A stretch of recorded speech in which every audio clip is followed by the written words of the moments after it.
La casa de los abuelos. El coche de Adrián se detuvo frente a la casa justo cuando el sol desaparecía tras los pinos. Apenas quedaba luz y la vieja construcción de madera parecía absorberla toda. Las ventanas estaban cubiertas de polvo y la puerta, hinchada por la humedad, se abría apenas unos centímetros antes de crujir como si se quejara. Hacía casi 10 años que no volvía allí. Sus abuelos, muertos con pocos meses de diferencia, habían dejado la casa a su nombre. Nadie se atrevió a entrar desde entonces. Pero el plan de Adrián era simple: limpiarla, repararla un poco y venderla. Necesitaba dinero. La primera noche durmió en el sofá del salón, rodeado de muebles tapados con sábanas amarillentas. El reloj de pared, aunque el péndulo ya no se movía, hacía un leve tic, tic, que no debería existir. A medianoche el sonido de pasos lo despertó. Lentos, pesados, venían del pasillo. Pensó que serían ratas o el viento, hasta que escuchó su nombre. Adrián. La voz era vieja, quebrada. Sonaba exactamente como la de su abuela Lucía. Se levantó con el corazón latiéndole en la garganta. El pasillo estaba oscuro, pero al fondo, junto a la puerta del cuarto donde su abuelo solía fumar en silencio, había una luz débil, amarillenta, que parpadeaba como una vela. Al acercarse, la puerta se abrió sola. Dentro olía a tabaco rancio y flores secas. Sobre la mesa, una cajita de música giraba sola, tocando una melodía infantil. Era la que su abuela siempre usaba para dormirlo de niño. Cuando Adrián intentó cerrarla, una mano huesuda se posó sobre la suya. Era su abuela, o lo que quedaba de ella: piel cenicienta, ojos hundidos, una sonrisa deformada. «No apagues la música, mi niño. Todavía no es hora de dormir». Adrián gritó y tropezó hacia atrás, pero al volverse vio algo peor. Su abuelo Tomás, de pie en el umbral, sosteniendo su vieja pipa. Su rostro estaba cubierto de hollín y de su boca salía un humo oscuro que olía a carne quemada. «Nos dejaste solos demasiado tiempo, hijo», dijo él. «La casa nos tragó y no nos deja ir». Adrián corrió escaleras arriba.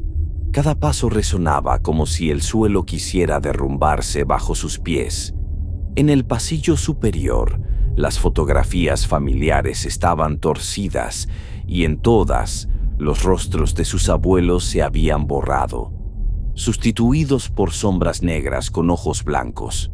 Se encerró en su antigua habitación. El aire era helado.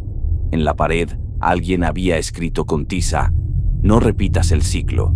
Los golpes comenzaron en la puerta, primero suaves, luego desesperados. «Adrián, abre. Somos nosotros. Queremos estar juntos de nuevo». Él empujó una cómoda contra la puerta, pero el pestillo se doblaba, el metal gemía. Entonces recordó algo. Su abuela siempre hablaba de un pozo en el sótano, donde tiraban las cosas que la casa no debía conservar. Quizá, si arrojaba allí las reliquias, podría romper lo que los mantenía atrapados. Salió cuando los pasos cesaron. El silencio era peor que los golpes. Bajó las escaleras sin encender la luz. El sótano estaba más frío, húmedo, casi vivo. Encontró el pozo cubierto con una tapa de piedra. Cuando la movió, un olor nauseabundo llenó el aire. Dentro, algo se movía. «No lo hagas», gritó la voz del abuelo desde la oscuridad. Adrián, temblando, lanzó dentro la cajita de música y la pipa. El aire se agitó. Se escucharon gritos, susurros, lamentos. Las sombras se elevaron del pozo como humo y se disolvieron en la oscuridad. Todo quedó en silencio. Adrián respiró aliviado, hasta que miró su reflejo en un espejo roto junto a la pared. Sus ojos no eran los suyos. Eran viejos, cansados y completamente grises. En el fondo del pozo la cajita de música seguía sonando, y desde la superficie la voz de su abuela susurró una última vez. «Gracias, nieto. Ahora tú cuidarás la casa». Cuando los vecinos llegaron días después, encontraron la puerta abierta y las ventanas selladas desde dentro. En el salón, una nueva foto familiar colgaba en la pared. Adrián de pie entre sus abuelos, todos sonrientes, y bajo el marco, una inscripción tallada a mano: «Los tres juntos para siempre». La llamada de Laura. Cuando Iván perdió a Laura en el accidente, algo dentro de él se rompió. Habían estado juntos desde el instituto y cuando ella murió en aquella curva mojada, él juró que haría lo que fuera para volver a hablar con ella, aunque solo fuera una vez más. Durante meses no durmió. Buscó en foros oscuros, en páginas de ocultismo, cualquier método para comunicarse con los muertos. Una noche, encontró una publicación que hablaba del ritual de la medianoche inversa, un antiguo método usado por espiritistas del siglo XIX para traer voces del más allá a través de aparatos electrónicos. Solo hacía falta una foto de la persona fallecida, un espejo y un teléfono antiguo con disco.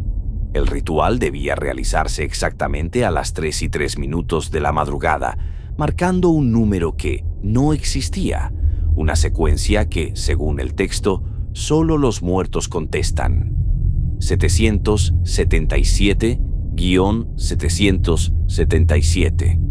Iván lo preparó todo en el salón del piso que antes compartían. Sobre la mesa puso la foto de Laura. Ella sonreía con su blusa azul y aquel colgante en forma de luna que nunca se quitaba. Apagó las luces, encendió una vela y esperó a que el reloj marcara la hora. Cuando las manecillas se juntaron en el 3, levantó el auricular del viejo teléfono que había comprado en un mercadillo y marcó lentamente el número. 1, 7, 2, 7, y así hasta el último. El sonido de línea muerta duró unos segundos. Luego, un clic y una respiración. «Iván». La voz era débil, casi un suspiro, pero era ella. «¿Laura? ¿Eres tú?», dijo conteniendo el llanto. «Sí, por fin puedo oírte». Iván se echó a llorar. Le habló durante minutos, contándole cuánto la extrañaba, cuánto lo atormentaba no haber estado con ella aquella noche. Ella lo escuchaba, en silencio, respirando, hasta que de pronto la voz cambió. «¿Por qué lo hiciste? ¿Qué? ¿Por qué me dejaste morir?». El corazón de Iván se detuvo. «Laura, no fue mi culpa». «Sí fue». La voz sonaba más baja, más distorsionada. «Tú ibas conduciendo». Él negó, temblando. No podía ser. Él no. Pero entonces recordó el golpe, el agua, el olor a gasolina y la oscuridad. No, pensó. No, ella conducía. ¿O no? El teléfono empezó a emitir un zumbido agudo. De pronto el espejo frente a él se empañó, y en la niebla se formaron letras escritas desde el otro lado. «Cambiaremos los lugares». La voz volvió más cerca, como si saliera del auricular y de las paredes al mismo tiempo. «Ven conmigo, Iván. No tienes que seguir aquí». Él cayó de rodillas. El aire se volvió gélido. La vela titiló y se apagó. El teléfono seguía en su mano, pero del auricular comenzó a gotear agua, como si viniera de un fondo marino. Olía a barro, o óxido, a muerte. Y entonces la vio. Laura, de pie detrás del espejo, pálida, con los ojos completamente negros, la piel hinchada por el agua y el colgante roto colgando del cuello. Le sonrió. «Tu turno». El espejo se rompió desde dentro y algo lo agarró del brazo. El teléfono cayó al suelo y siguió emitiendo un tono continuo, mientras una figura idéntica a Iván aparecía reflejada en el cristal roto. Cuando la policía entró al día siguiente, encontraron el piso vacío. Solo quedaba el teléfono, con el auricular colgando, y en la pared, escrito con sangre. Ella contestó. Días después, una vecina juró que el teléfono de su casa sonó a las 3:03 de la madrugada. Cuando contestó, escuchó una respiración entrecortada y una voz que murmuró: «¿Puedo hablar con Laura?». El fantasma del cuarto rojo. Nadie quería alquilar aquella casa en la colina. Decían que perteneció a un médico del siglo XIX, un hombre solitario llamado Elías Krell, que trataba a sus pacientes en su propio sótano. Los vecinos contaban que un día todos desaparecieron, pacientes, sirvientes, incluso su esposa, y que, desde entonces, las luces del piso superior se encendían solas a las 3 de la madrugada. Pero Samuel, un joven fotógrafo, no creía en leyendas. Solo quería un lugar barato y tranquilo para trabajar. Así que cuando el agente inmobiliario le habló del pequeño problema de reputación de la casa, él sonrió y firmó el contrato sin pensarlo 2 veces. Durante los primeros días todo fue normal. El sitio era viejo, sí, pero hermoso. Madera crujiente, paredes forradas de papel descolorido y un ático enorme que usó como estudio. Solo había una habitación que permanecía cerrada con llave, el cuarto rojo, como lo llamaban los lugareños. El agente le había dicho que no la usara, que estaba dañada estructuralmente. Una noche, mientras editaba unas fotos, Samuel escuchó pasos arriba, lentos, arrastrados. Eran tan pesados que vibraban los cristales del ventanal. Pensó que sería un animal, o quizá el viento. Subió las escaleras con una linterna, pero el sonido paró justo cuando llegó al pasillo, y entonces notó algo extraño. Bajo la puerta del cuarto rojo salía luz. Golpeó suavemente. Nadie respondió. La luz parpadeaba como si fuera una bombilla antigua, aunque él no recordaba haber conectado la electricidad en ese cuarto. Al mirar por la rendija vio algo moverse. Una sombra, alta, inmóvil, esperando. La puerta se abrió sola con un chillido. Dentro el aire era gélido. Las paredes estaban cubiertas de un papel tapiz rojizo, no de pintura, sino de algo húmedo, como si sangrara. Y en el centro, de pie frente a un espejo enorme, estaba una figura, un hombre, muy delgado, vestido con una bata médica antigua.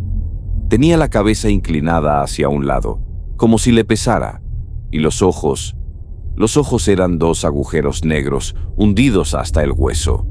Samuel no pudo moverse. El hombre giró lentamente la cabeza hacia él. Cuando habló, su voz sonó como aire saliendo de un pulmón seco. «¿Tú también vienes a curarte?». Samuel tropezó hacia atrás y cayó al suelo. La figura avanzó. Cada paso dejaba marcas húmedas, como si chorreara sangre invisible. El espejo detrás del fantasma empezó a vibrar, mostrando destellos. Imágenes borrosas de cuerpos, instrumentos oxidados, un quirófano lleno de humo. Samuel corrió escaleras abajo, cerró la puerta del estudio y se encerró dentro. Llamó a la policía, pero la línea estaba muerta. Afuera, en la escalera, se escuchaban los pasos otra vez. Más lentos, más cerca. Golpes, 1, 2, 3. El pomo giró, y del otro lado se escuchó una respiración ronca, húmeda. «Déjame verte. Solo quiero arreglarte». Cuando los pasos se alejaron, Samuel esperó hasta el amanecer antes de salir. Empacó sus cosas y se fue, pero al llegar a su coche, vio algo en el asiento del copiloto. Una fotografía Polaroid recién revelada. En la imagen aparecía él, durmiendo en su cama, y detrás, junto a la ventana, el médico sin ojos, mirando directamente a la cámara. Samuel intentó quemarla, pero la foto no ardía. Cada noche, desde entonces, una nueva Polaroid aparecía sobre su mesita de noche, más cercana, más nítida, hasta que, en la última, el médico estaba justo detrás de él, con una mano sobre su hombro y una sonrisa imposible. A la mañana siguiente, los vecinos encontraron la casa vacía. Solo había una cámara encendida en el cuarto rojo, grabando una pared. Durante las primeras horas del video no se veía nada, pero al avanzar el metraje, la imagen se deformaba y del fondo del cuadro, una figura blanca se acercaba lentamente al objetivo hasta llenar la pantalla con su rostro vacío. La policía cerró el caso, sin cuerpo, sin pistas. Sin embargo, los nuevos inquilinos aseguran que, si subes de noche al piso superior y te quedas frente al espejo del cuarto rojo, a veces se escucha el clic de una cámara y, al girarte, no hay nadie, solo tu reflejo, con otra cara sobre el hombro. El espectro del pasillo 9. Cuando Daniel consiguió el trabajo de guardia nocturno en el hospital abandonado de Santa Aurelia, pensó que sería el empleo más fácil del mundo. 8 horas en un edificio vacío, solo revisar cámaras, pasearse un poco y cobrar. El hospital había cerrado 20 años atrás, después de un incendio en el ala este. Desde entonces, las leyendas abundaban.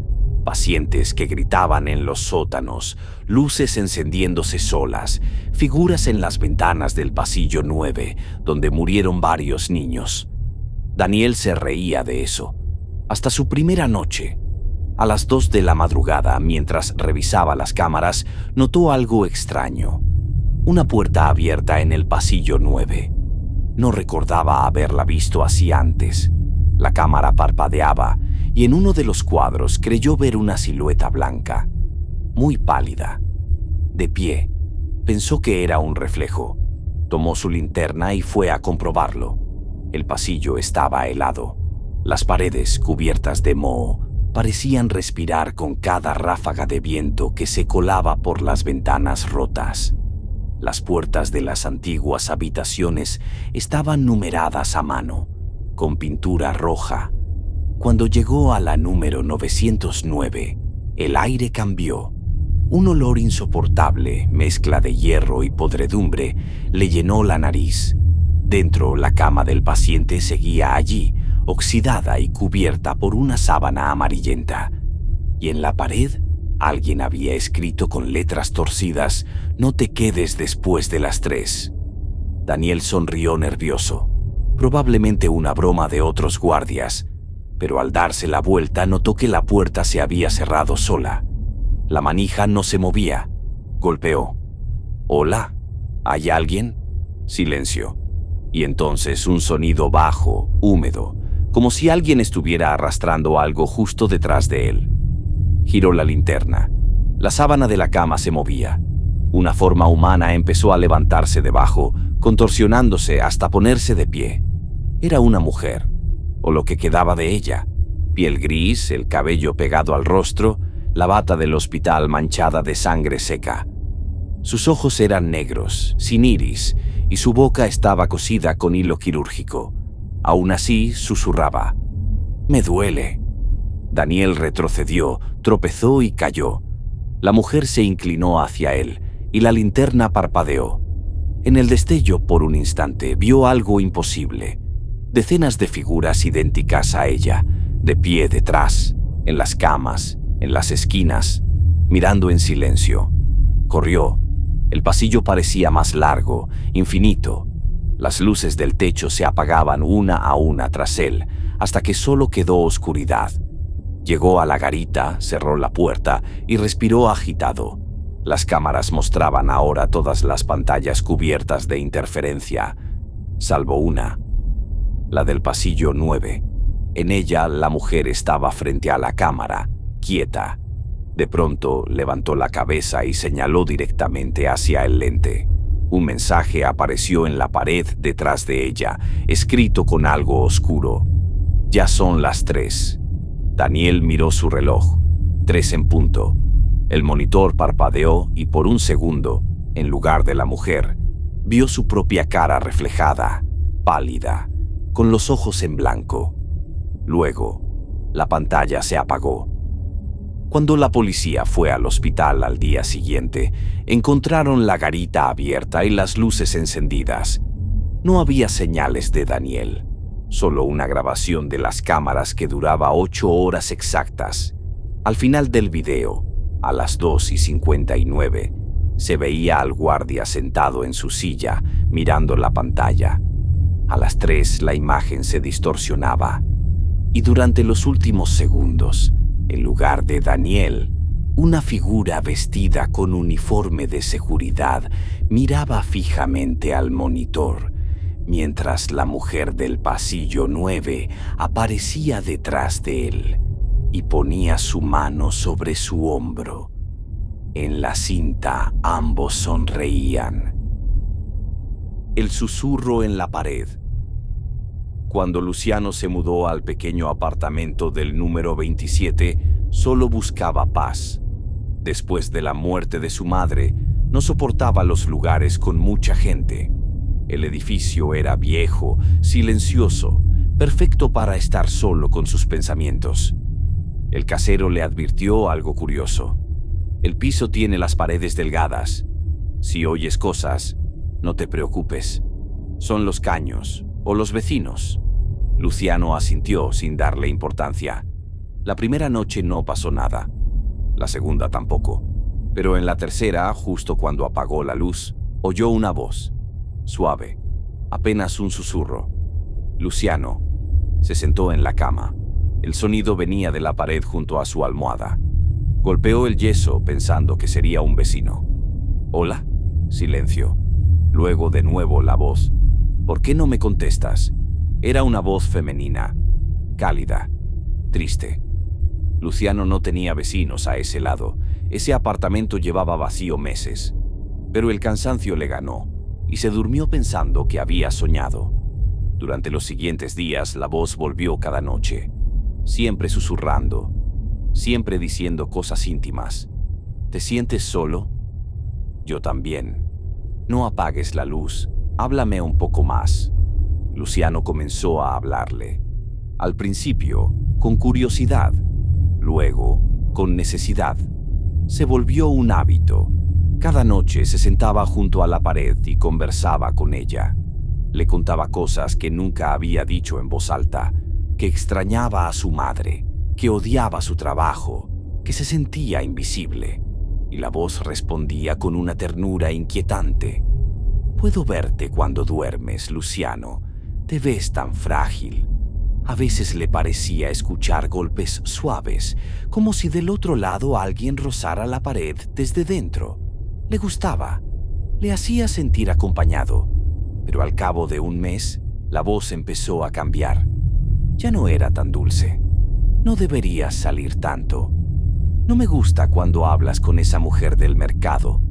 No me ignores. Una noche, mientras dormía, se despertó con la sensación de que alguien lo observaba. La habitación estaba a oscuras, pero en la pared, la pintura parecía moverse, como si respirara. La voz sonó más cerca que nunca.